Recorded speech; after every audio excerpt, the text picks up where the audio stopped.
Hello, and welcome to the module covering communication. My name is Dr. Suzanne Van Hove, and I will be your instructor.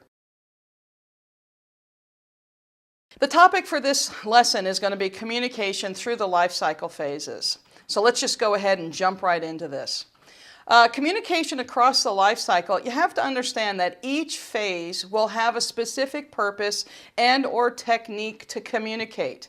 You want to include this, the specificity, or at least include how each phase would communicate in your organizational planning, and really let the organizational culture dictate what type of communication, who is going to be communicating to, and also how. So let's look at each of the life cycle phases and how communication is expressed, or how we do express, how we deliver information. Okay, within service strategy, typically we use a service model to communicate the service elements, because really what that service model is doing is showing how the service assets and the customer assets are coming together. Remember that old adage, the picture is worth 1,000 words. Well, this service model will show us the workflow, how we can configure some of the service assets. We might have to negotiate a little bit on the requirements as we see how the service assets and the customer assets will interact. This definitely helps within the availability and capacity planning, and it is an excellent way to involve the customer in that whole design piece, or understanding how strategically we're going to address their requirements. Again, that service model is how service assets interact with the customer assets to create value. Please understand that this is not a design. A design document is something very, very different. Okay? Within service design, the communication tends to sit within the design coordination. Remember that design coordination has the responsibility to coordinate the stakeholders, the designers, the architects, the strategists, the IT planners, all the bits and pieces of that design process. They need to be there to manage schedules. Therefore, their communication skills have to be at optimum. Service catalog management is another way that we communicate within service design. The services that are being delivered are communicated within that catalog. We're showing the benefits, we're showing the resources, who's receiving them, what business outcomes are being achieved, what business processes are supported. The catalog itself, as well as the various service packages that are delineated in that catalog, are really defining what the IT service provider does deliver. The use of that service catalog, it's multiple. First of all, we can use it as just as it states, as a menu for the customer group. I also think it's a great use of marketing, allowing the organization to really understand exactly the breadth and the depth that the service provider manages and maintains.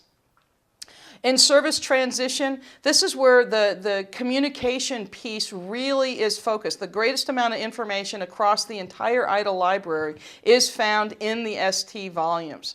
Now, if you think about the activities within ST, communication is vital. We have to have the right information at the right time to the right people. Now, that should ring some bells to you right now and say, oh, hey, that's actually the purpose of knowledge management, and is not the delivery of knowledge a level of communication. Now, this is a traditional weakness across the service transition activities, but we certainly can improve upon it with a concerted effort. We want to address the indirect, or the emotional state, or the indirect impact of that emotional state of individuals to gain buy-in and commitment to change. So we've talked about and discussed the organizational change principles and policies and frameworks that are available. So when we start planning for our communication, we want to think about the delivery method, the supporting actions, so that it says, here's what we're going to do, and this is how we're supporting it and continuing to get buy-in. How do we disseminate the information? What barriers do we have in our communication? And then what are the actual needs of the stakeholder? So now I'm starting to compile that stakeholder map map, the power impact matrix, as well as the overall influences of our stakeholders, and how can I communicate to make sure that we have success across transition. Anytime we have change, it's going to require good communication to get that buy-in. Now, this is one of the strategic diagrams that come in from service transition and the components of a communication plan. Before you jump down into the bullet points, do note the three sides of this triangle, that we need to set a vision of the business objectives, that we need to identify and maintain sponsorship, that we need to remove barriers of resistance and build partnerships. That's the whole point of the communication strategy within ST. Then the plan itself, there's a number of bullets: ownership, style, delivery mechanisms, competencies, etc., that can be included and considered as you create that plan. Now, the activities that go across the plan are shown in this diagram. And what we're seeing here is the ongoing steps for the communication strategy of what needs to happen, the flow of events within communication planning. So the current state, needing to define the vision and the team charters, performing a gap analysis of where we want to be to where we are now, getting leadership and buy-in, et cetera, et cetera. You can read these points across this scale. But this is a really good, clear way of how to plan or make a change in your communication strategy. The methods of communication that we see across ST, they vary. It just depends on your organization. So workshops, newsletters, training, meetings, face-to-face, town hall sessions, Q&A sessions, the internet, posters, and dare I add social media. That should be in there as well. But what we want to do is always, when we're in that service transition side, is that we publish the project plan and show the progress and communicate the progress and celebrate those successes. That gets the buy-in and the continued interest into the activities of service transition. So again, within service transition, we can follow the concepts of PDCA, and this is a wonderfully robust model of various actions and activities within the plan, do, check, and act for communicating within service transition. I'll let you review this on your own and really take it to heart. I mean, people didn't just make this up. There is a point here, and I think that if you consider all of these best practices, you can create a positive change in your organization and within your communication structure. When we talk about change, and within ST, that's the biggest thing, is change. We know that change is not easy, so we have to have a way of motivating. We have this carrot and stick idea. Well, communication is the best way that we know that will alleviate some of the angst in change. So we want to manage the techniques of communicating, very similar to organizational change, and using good communication by providing progress reports and celebrating milestones, and also delivering those impact statements saying, hey, because we've just done X, this is now what we can expect in the future. And I think those are drivers that get people involved and ready to view, or anxious to view, the next statement that comes along. So we have to make the communication pieces exciting as well as motivating as we deliver.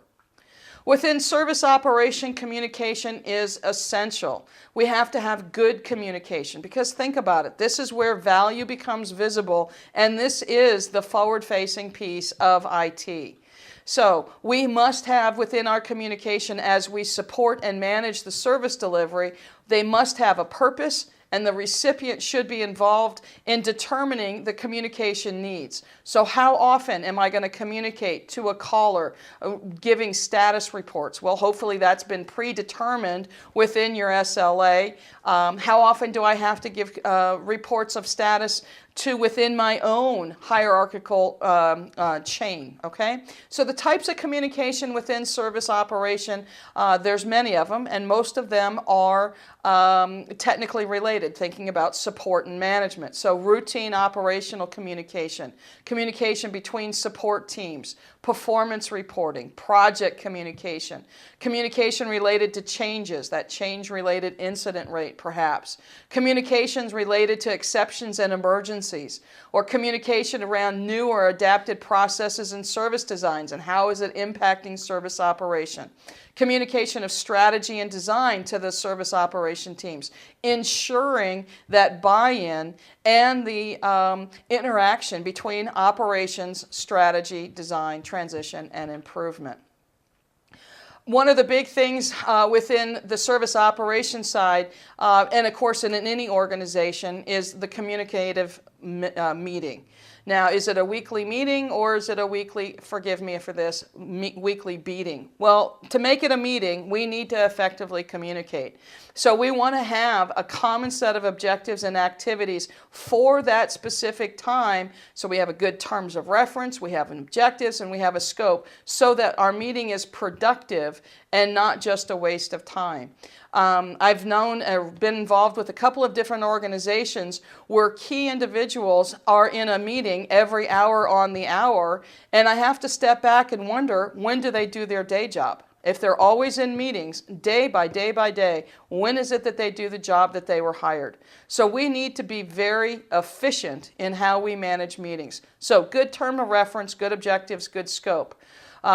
We should have utilizing perhaps or taking to heart the well-known rules for participation. Robert's Rules of Order might be a little bit too formal, but there are some really good points in there in managing and moving a meeting forward. Use parking lots. Concepts that come up that are very valid but are not appropriate for that current meeting, put them on a parking lot and making sure that you do follow through on them. Produce the meeting minutes. So people that were there, that they are interacting with the meeting, ensuring that the information captured is accurate, because this is your historical record of meeting, and it may come down to legal issues in terms of service provision of what was discussed and what was done, demanded, or decided upon. Types of meetings that we can have, well, operational meetings, department, group, or team meetings, and then also customer meetings. We've talked about a couple of those customer meetings as service review meetings within service level management, but we certainly could have a customer meeting from a service operational side as well. Of course, SLM or BRM would probably negotiate that meeting. Finally, within CSI, with the CSI communication, well, marketing and communication are really key elements in terms of achieving change. And when we talk about CSI, we're looking to make improvements or creating that change. So again, it comes back down to, can IT market itself, and are they communicating appropriately enough that we get the buy-in and the changes of behavior that's necessary? Effective communication is always a two-way process, and in this volume, we have a communication plan outline as well. It's very similar to what we've seen in the service transition side, but let's take a look here. First of all, we need to identify the stakeholders and the target audience for our communication. Very similar. If we don't have a purpose, what's the point? We need to develop the communication strategy and tactics and identify the communication methods and techniques. How are we going to communicate? I've gone through a couple of different projects in terms of being the outside consultant, and I needed to make a change in behavior. Well, instead of using the new, because this is an organization that was very much tied up into social media and all the new gadgets and gadgets that we have there from a technology perspective, I figured I'd do something old to capture their interest and then direct them back into the new. So we wanted to capture their interest, make the behavior change, and then send them off into the new communication. So I went back to the concept of bulletin boards. Bulletin boards and posters, and putting a poster above the coffee pot, putting a poster in where folks gather. And in making the change in the poster, then I found that people started to look for them.